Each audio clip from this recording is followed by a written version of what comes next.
नमस्कार मंडळी, आज आपण बनवणार आहोत खमंग तळलेल्या हिरव्या मिरच्या म्हणजे फ्राईड ग्रीन चिलीज. माझ्या तर तोंडाला आताच पाणी सुटलंय. त्यासाठी आपल्याला स्वच्छ धुवून घेतलेल्या हिरव्या मिरच्या, हळद, मीठ, ओल्या नारळाचा किस आणि कसुरी मेथी लागणार आहे.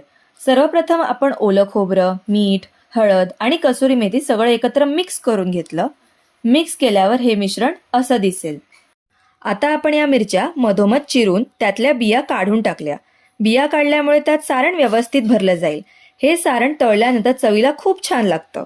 आता हे मिश्रण आपण सगळ्या मिरच्यांमध्ये व्यवस्थित भरून घेतलं आणि या मिश्रण भरलेल्या मिरच्या आपण तेलामध्ये तळून घेऊयात.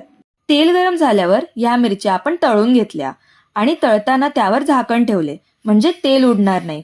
दोन्ही बाजूंनी मिरच्या तळल्या जाव्यात म्हणून त्या काही वेळाने परतून घेतल्या.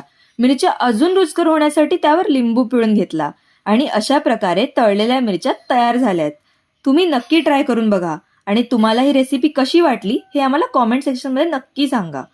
आणि तुम्हाला माहितीच असेल की रेसिपी आवडली असेल तर लाईक, शेअर आणि सबस्क्राईब करा. धन्यवाद.